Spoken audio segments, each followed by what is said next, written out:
A story. We all have a story.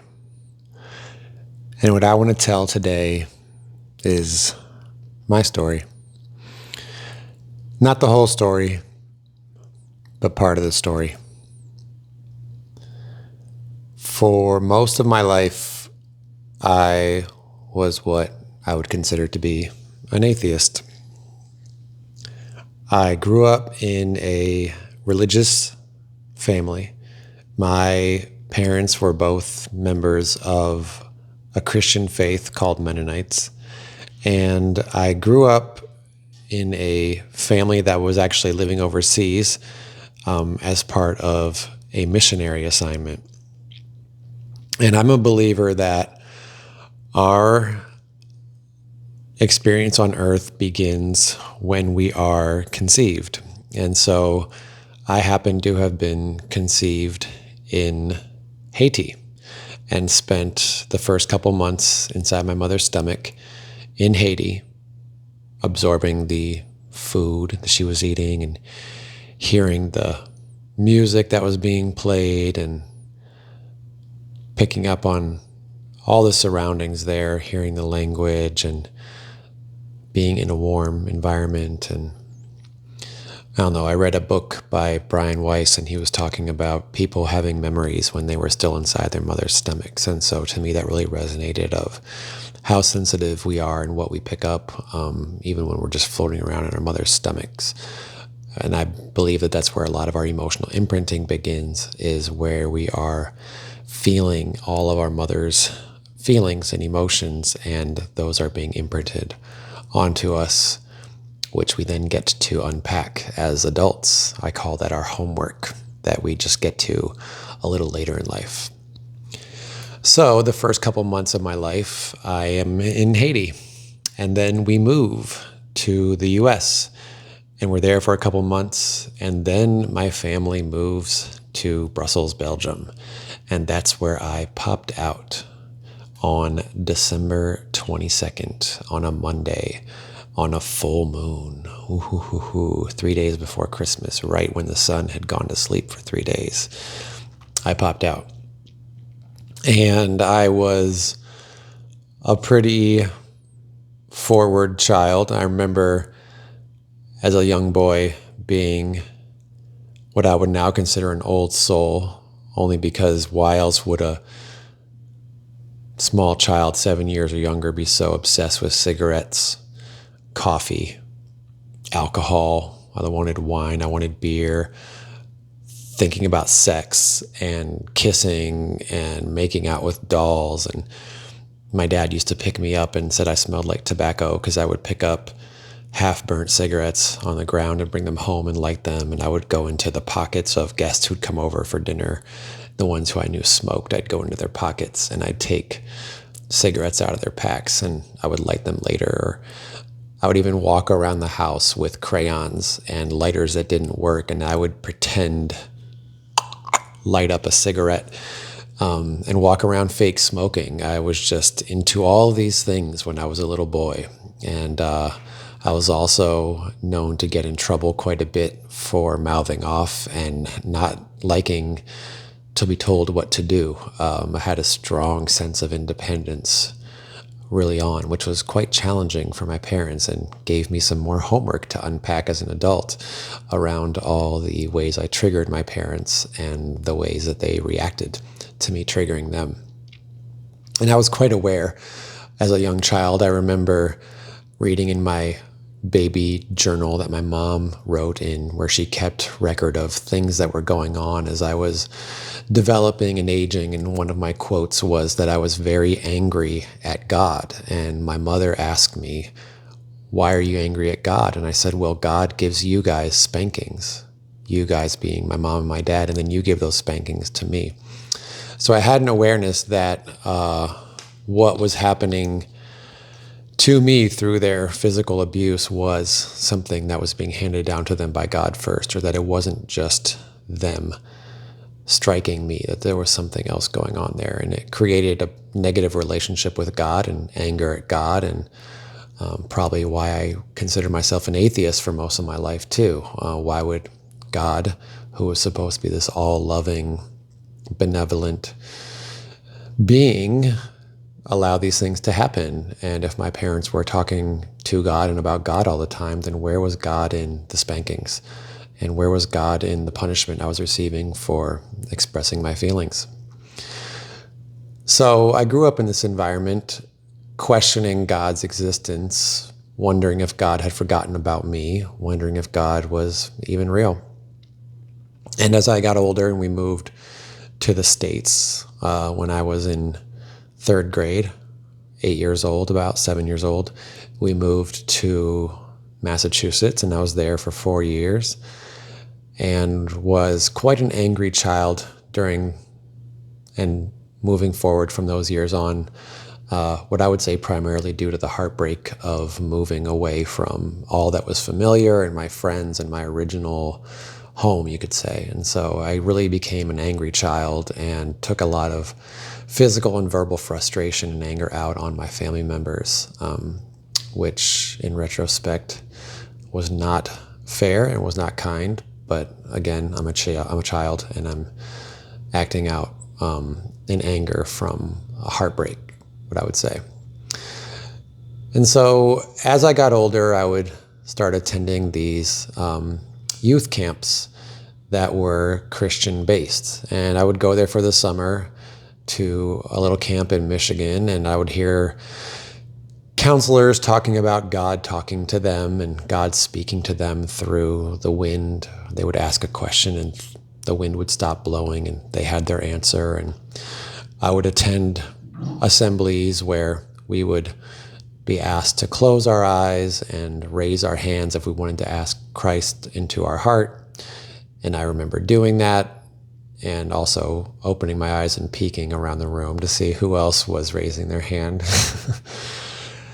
And I thought I was taking all the steps and doing all the things. And I don't know what I was expecting, but I think I was expecting something like a human voice in my ear, something really tangible and more subtle than something like the wind, which now as an adult I understand perfectly that that is how God can speak to us. God can speak to us through anything.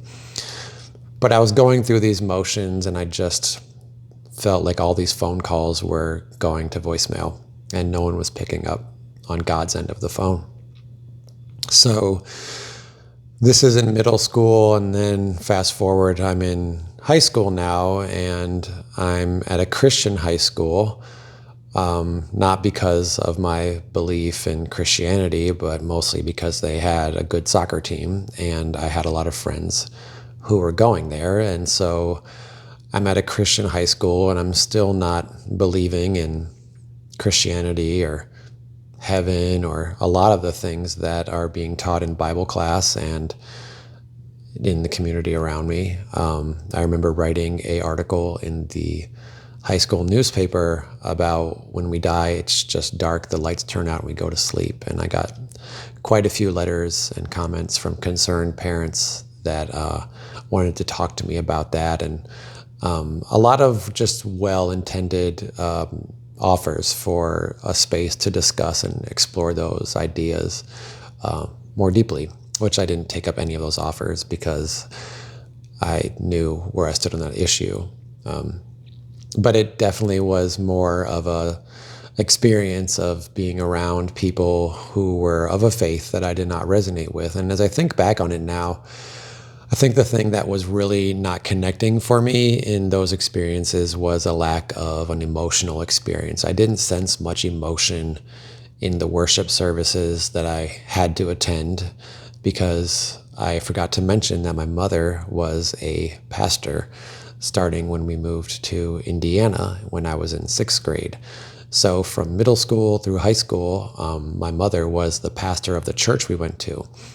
So now I'm a pastor's kid who doesn't believe in God and who's forced to go to church. There isn't a decision to go elsewhere that's being supported by my family. So one of my tricks was to ask for shifts at my job on Sunday so I'd have an excuse, but that wasn't always the case. And I often found myself sneaking out of the church service to go take a nap and fantasize about girls in the youth room and wait for church to be over, wait for the food, wait for basketball to commence. But I just didn't believe in this thing that everyone was believing in. I felt like God didn't listen to me. God had forgotten about me. And I also saw my peers getting baptized and still partying and drinking and smoking weed and doing all the things that we were doing on the weekends. And I didn't really see baptism as a change in one's approach to life. I didn't see it as a profound transformation, or I didn't really know what the point was other than we got free donuts in Bible class if you had gotten baptized that weekend. So I like donuts, but I wasn't going to do something to that extreme just to get some treats. So I had this experience in high school, and then I moved into the college situation, and now I'm in a Christian college, and I'm going there not because I believe in Christianity, but because my mother and father worked there and I got a sizable discount on my tuition. And I also had a lot of friends going there, and they also had a pretty good soccer team, which I was into. So I'm still attending a Christian school, and I'm not believing in God, and I'm debating all of the Bible professors that I am required to take classes with. I remember having a conversation with one of my Bible professors about, why do the people in this book called the Bible that you all believe in so much have the benefit of seeing this Jesus character do miracles? Why don't we get to see the miracles today? I mean, if you just show me a miracle, I'll believe and I'll convert. Like, why don't I get to see some water turning into wine? Or why don't I get to see fish and loaves of bread, or people walking on water? Why are those acts only reserved for this fake book that everyone seems to be putting so much belief into? And of course, I plagiarized all of my Bible papers. I didn't write a single one of them because it was all just a bunch of crap anyways to me at that time. And so I just did what I had to do to get through. And there was just still this relationship of, God is this thing that a lot of gullible people have fallen for.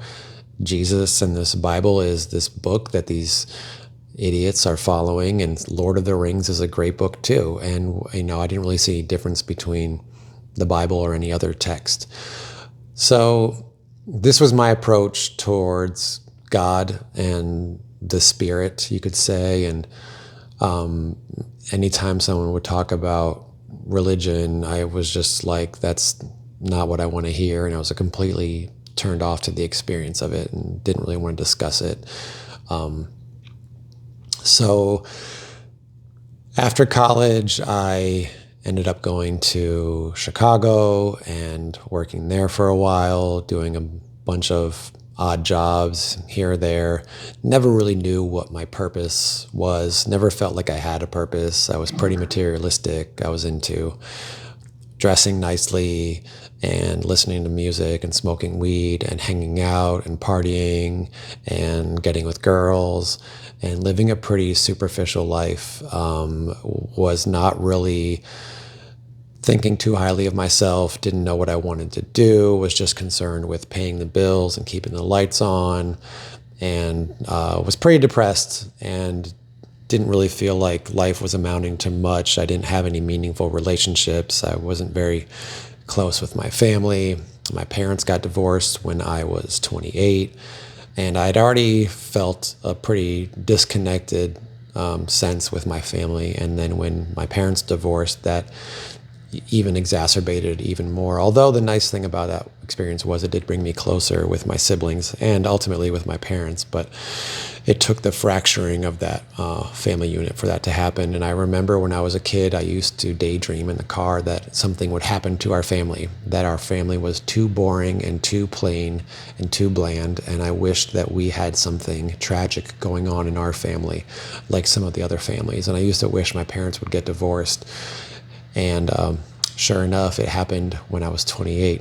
And so these experiences were all happening to me. And the whole time I'm having these experiences, God's nowhere in the picture other than me swearing at God and telling God, fuck you. Why are you forsaking me? Why don't you listen to me? Why aren't you here to help me? Why do all these other people get to have this relationship with you and I don't? And my middle name is Christian, which I really hated and resented growing up because of its connection to Christianity. I thought it was a weak name, and I didn't like the fact that it associated to this Christ, Jesus figure that I thought was totally fake. And so I didn't even like my middle name because of Christianity. And it just bothered me. I guess I was cool enough with Daniel, even though that's in the Bible too, but I shortened it to Dan because I wanted to fit in when I moved to America, because Dan rhymed with Dan the Man, and there was this Olympic athlete, Dan O'Brien. I don't know if you guys remember when Dan and Dave was a thing, and so I was no longer Daniel, I was Dan. So I'm living in Chicago, and I am just surviving, and through a sort of random circumstance, I ended up moving from Chicago to San Francisco for a relationship, and that is where I first started working with dogs. So I was working part-time with dogs, and I was living with my girlfriend, and the relationship ended, and I was really depressed. I felt like I wasn't ever going to succeed in love and relationships. Things just kept failing. And so I was ready to go back to Chicago after this relationship ending, and the people I was training dogs with offered me an opportunity to stay in California because they saw potential in me, and they saw that I was really good at what I was doing, and they liked me, and that I was a good member of the team. And so they offered me a place to stay in the dog training workshop. I lived in a 14,000 square foot warehouse with about 30 or 40 dogs staying downstairs. So at night it was just me and the dogs. I didn't have very many friends because I didn't know anyone when I moved to California. I just had my coworkers pretty much. And I would spend my free time using my medical marijuana card, taking a Lyft around the city, going to restaurants, and just kind of exploring and learning about dog psychology and getting really deep into the craft of dogs. And New Year's Eve, I was supposed to go out to a De La Soul concert with my girlfriend at the time, a woman who I met in California after the breakup of the woman who I moved to California for. I was dating this woman, and we were supposed to go to a De La Soul concert with my bosses, and she dumped me by text message the night of. We had just been making plans of what time to meet up and who was bringing what bottle of what and what we were going to wear. And an hour later, she tells me she can't come. She has to end this relationship.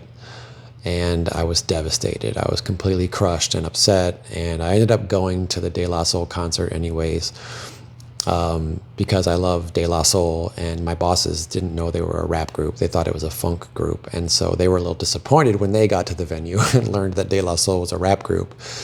But I had a good time, and I went out and just kind of decided I was still going to have fun. But that experience really took me to a low of wanting to end my own life and not feeling like life was amounting to much except just a big pile of shit and a bunch of zeros and losses and L's, as you would say. So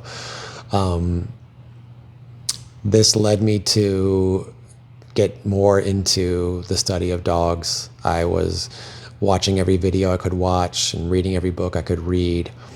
And one night I was sitting in my room, and I had all these blue Christmas lights in my room, and I had watched this video about how dogs communicate.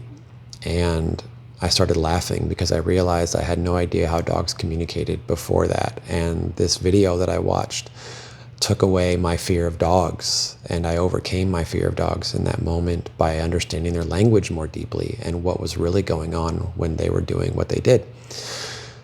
So a couple nights later, I was sitting in the same room with the same blue lights on, and something told me to do chair yoga. Basically, yoga you can do from your desk, because I was living in a really small room and there wasn't room to do yoga on a mat. So I thought, well, maybe there's some yoga you can do when you're at work. Now, I hadn't done yoga since I was 19. And I'm 36 when this is happening. So it had been a while since I'd done yoga. But the idea just popped in my head. So it wasn't like I had a yoga practice. So I do this breathing exercise.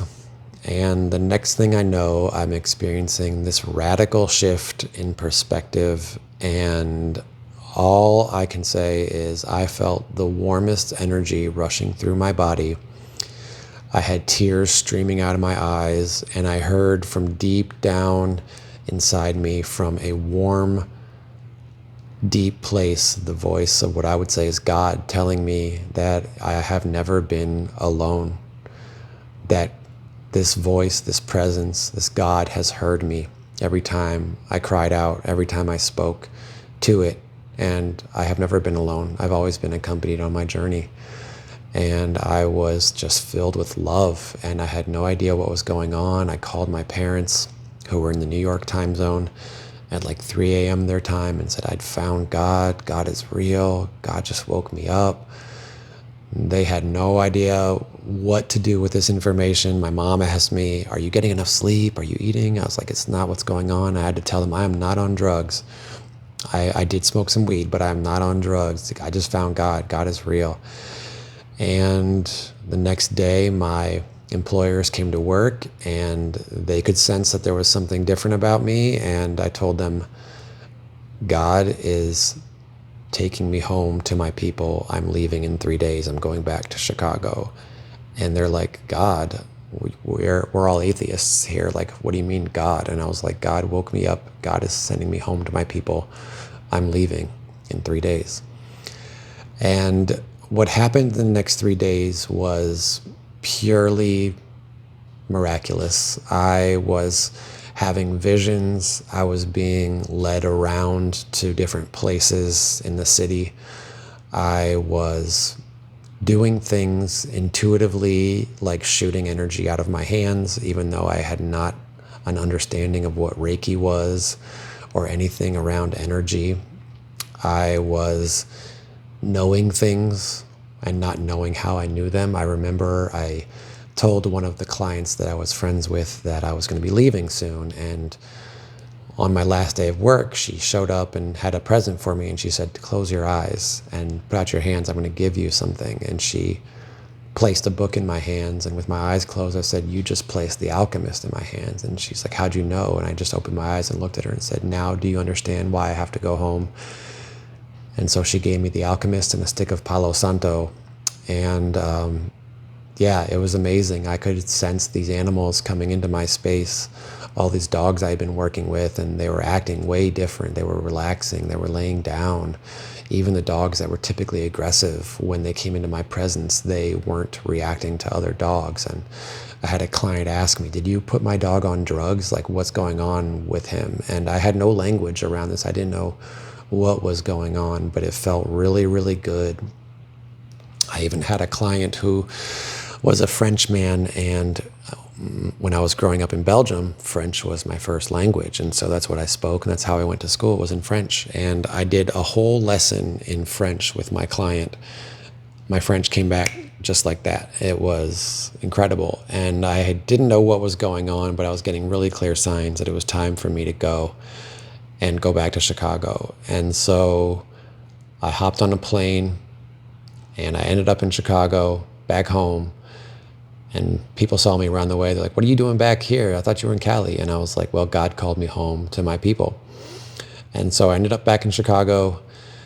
I drained my entire 401k because I had nothing lined up. I just came back to Chicago, and I came up with my business, Clear Canine Academy. Calm leadership earns affectionate respect. It just came to me.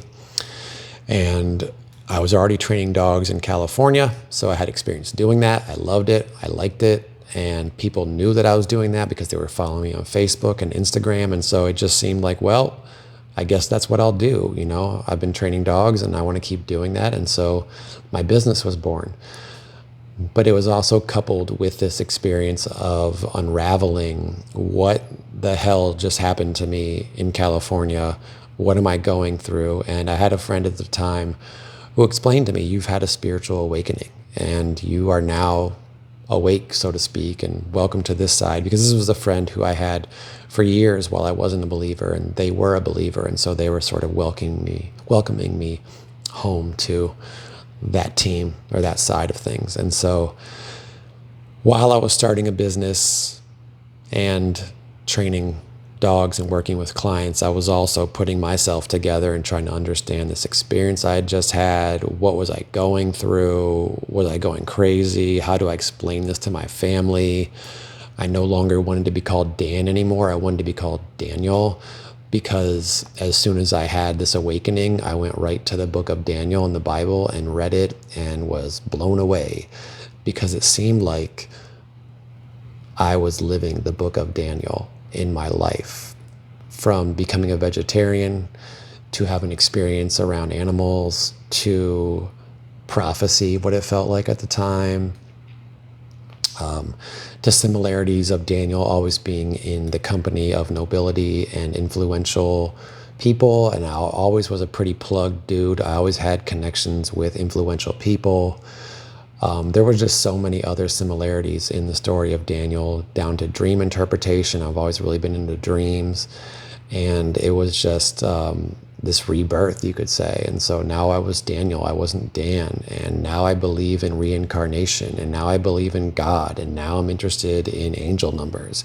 And I'm watching every YouTube video you could think of about energy, frequency, crystals. I'm doing yoga now. I remember my friends asked me, what did these white hippies do to you in Cali, bro? Why are you doing yoga and not coming out and kicking it with us like you used to?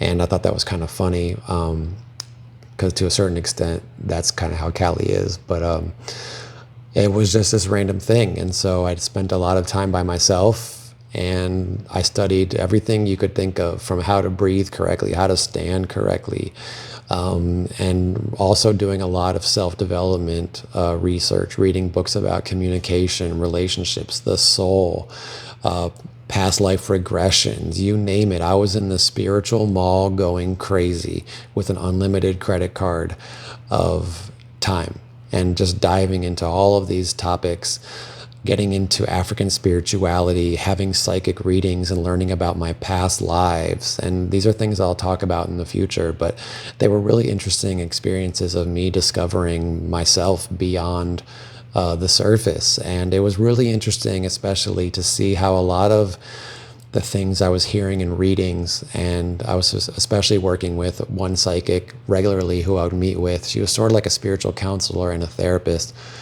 but I was getting a lot of confirmation on what and who I've been my whole life, but the deeper understanding. And things started to make sense while they weren't making sense. And it wasn't easy to communicate to family members, and it wasn't easy to communicate to people who hadn't had that experience, but I had the experience, and it was very emotional. And so I think God has a terrific sense of humor. And as I thought back to that Bible class where I was taunting God and saying, well, why don't we get to experience miracles? Just let me see someone walk on water and I'll sign up. Well, God, you performed a miracle on me, and it was undeniable, and it totally converted me. So I guess your timing was perfect, and you were listening to everything I said, because God's sense of humor was pretty fucking funny, because there I found myself, boom, having a miraculous moment that no one could tell me any different about. And so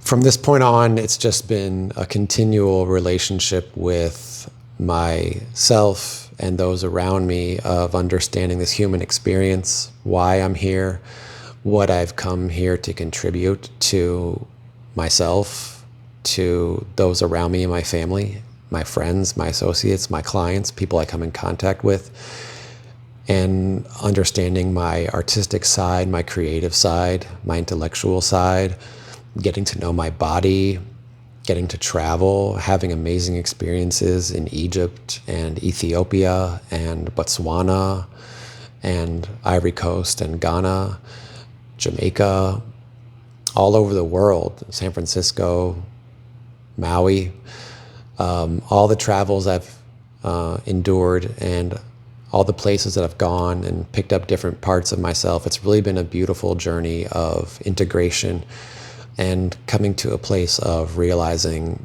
what I am and what my mission of service is in this lifetime. I truly feel like I'm here as a servant and one to help and to assist and to inspire and to express. And all of this has come through my work with animals primarily. I'm so grateful that I have this connection with nature through my work with dogs and my understanding of cats, and even working with horses recently. Having this rooted connection with nature has been so fulfilling and so rewarding, and I look forward to sharing more about my experiences and maybe delving deeper into specific things I touched on. But this video that I'm making here right now with this microphone, with these cool little stickers I just stuck on it that my friend Amun got when he was in Japan. We have the Eye of Ra and a beetle and the symbol of Hathor and the Ankh. This video is for myself. This video is for me to start expressing myself, to use my voice, to share my story, to maybe help other people, but really for me to just put this out there because I know that we all go through our own version of life and we go through our own situations, and hearing someone else's experience has really been so invaluable to me, to hear what other people go through. And so I thought, why not share what I've been going through with other people as well?